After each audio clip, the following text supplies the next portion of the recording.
All right, we back. Motor City Sports Talk. We in the building. Appreciate everybody for checking in. Make sure that subscribe button, bell icon button. Won't miss another video. And talking about Taylor Decker, man. Around a lot of Detroit Lions threads and around a lot of articles in the Detroit newspaper, MLive, Free Press, Detroit News, etc. Pretty much want to know, will Taylor Decker live up to the billing? And if he doesn't live up to the billing, what is the contingency plan for the Detroit Lions? How should they go? They picked up his fifth year option, which will make next year his last year. Just under $10 million. I think that's well under, the premier price tag for a left tackle. Now, for some people that don't know the importance of a left tackle for a right-handed quarterback, it's the blind side. That's the side that you want the best protection for your quarterback, especially in this league, to give him the most time. Because if a defender comes off the blind side and left tackle misses a block, or he don't know what the audible was or what the line schematics was. You remember when Jeff Backus was still in a 2-point stance and Julius Pepper had hurt our quarterback in his second year at Soldier Field. That's the importance of a left tackle. You need premier pass blocking from that tackle. Now, if you can get premier run blocking from that side of the line, that's an all pro. That's a Hall of Famer. A left tackle. Left tackle is one of the toughest positions for a right-handed quarterback to be in. That's the blind side. And, Decker had a really good rookie year. He hurt his shoulder. And then after that, he just wasn't as effective. He came back. He just wasn't effective. And last year, he just wasn't effective, Chris Spielman was calling him out in the booth for tipping off plays. And the shoulder is tough to come back from. It's comprised of, it's made up of a lot of small muscles.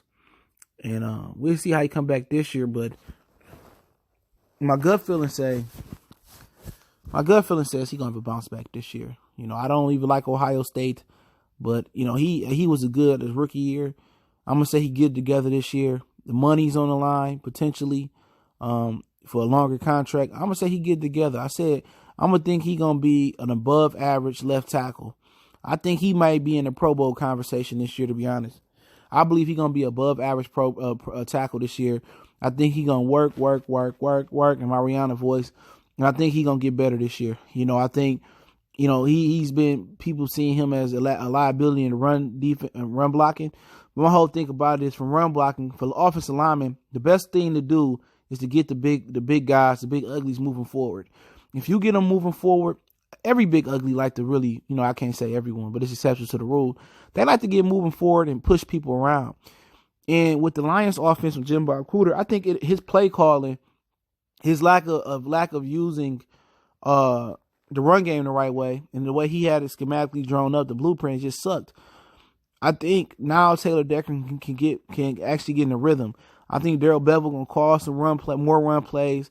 He can get a run blocking rhythm. When you pass blocking, put it to you this way. How can I say it?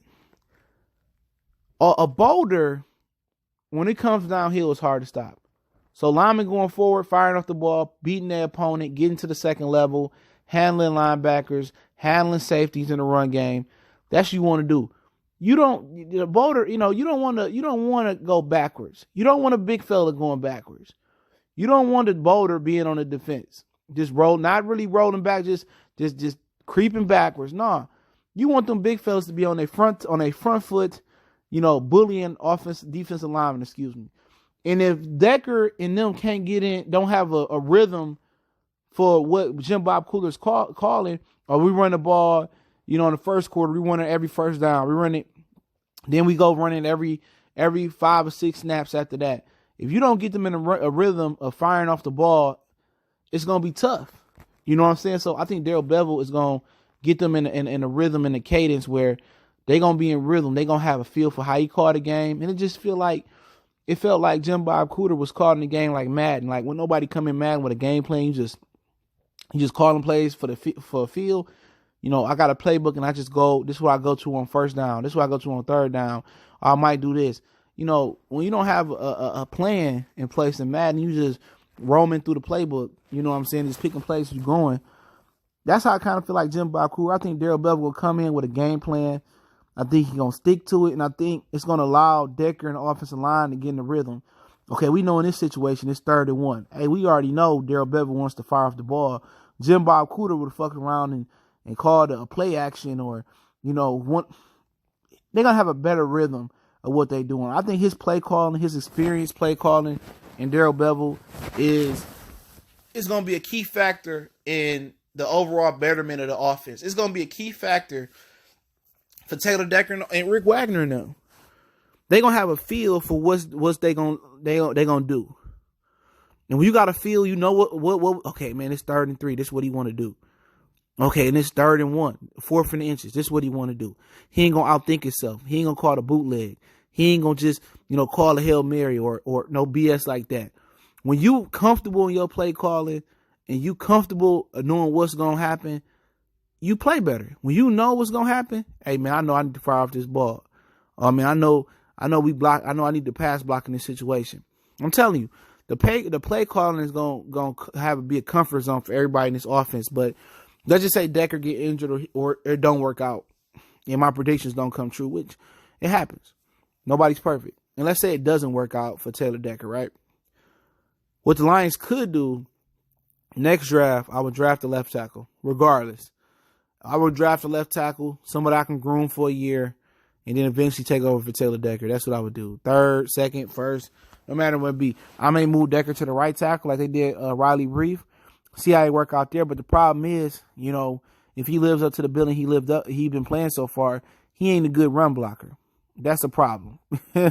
So, at the end of the day, you want your right side of your line for a right-handed quarterback to be your side blocking. But like I said, if I had to do that and then drafted a first-round left tackle and have him come in and play left tackle, so be it. But I would have picked up a potential left tackle this year, but maybe they feel comfortable in Crosby, some of the undrafted free agents they got going on. But no, I would definitely draft a left tackle next year at the first 3 rounds if Decker didn't work out. Even if he did work out this year, and before we signed a contract, he wants let's say he made the All-Pro team, or he was graded as one of the best left tackles out there, and we wasn't sure that he was going to play like that when we gave him a contract extension. He go to his 5th-year option, he hold out. I would just still get a left tackle, 2nd, 3rd, 4th round. I groom him under Decker, then maybe franchise have him for a year to get the left tackle a chance to get ready. Then I'll move on. So the Lions are in a good position here because they can still draft the left tackle next year. They still can pick up one in free agency. I mean, there's plenty of options out there, man. So, but I think he worked out this year. I think Darrell Bevell, long story short, if you listen to the whole video, or didn't comprehend it, which I was kind of going left and right, a little choppy. Long story short, I believe Darrell Bevell is going to improve the offense. I think he's going to improve the offensive line play because it will be predictability for the linemen. And I'm not saying they're going to be predictable to the Arizona Cardinals, Green Bay. I mean, they're going to have a feel for what Darrell Bevell want to do. It won't be like he freelancing, the offense. They'll be like, oh, yeah, we know in this situation, we running the ball. We 30 inches, we running the ball. He ain't going to outthink himself. We running that joker. They're going to be able to get in the run game. The big fellas need to go forward and beat somebody up. When they get the run blocking and wearing the defense out, then it's more comfortable for them to pass block. So you got a running game savant in Darrell Bevell. It's going to ease the offense. I'm telling you. It's going to ease the offense, and it's going to be, it's going to ease the offense, bro. I'm telling y'all, man. Taylor Decker going to have a good year this year, I believe, as long as he don't get injured. If he don't have a good year this year, that's probably going to be an indication that, the offense struggled from Darrell Bevell and maybe Matthew Stafford got off to a rough start or something like that. But I believe it's going to be better this year. I think they're going to pound it with CJ, pound it with Kerryon, and then, they're going to do a lot of play action, and Stafford going to have some big windows. And when you're able to run it, and then you able to pass it, it slows down the pass rush. It gives the offensive line, the defensive line, something to think about before they make that swim move, before they make that bull rush, before they jump on the inside, or they make their special move. They contemplate like, oh, this could be a draw, or this could be another run.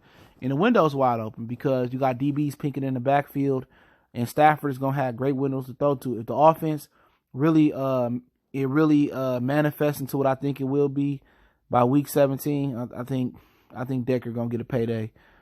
Maybe after this year if he play well, maybe after next year. They did extend his 5th-year option, but it's Motor City Sports Talk. Don't forget me on Facebook, Instagram, and Twitter. Reach out to the email. Let me know what you guys think. All those links in the description. Appreciate the love and support. One time for the one time we go.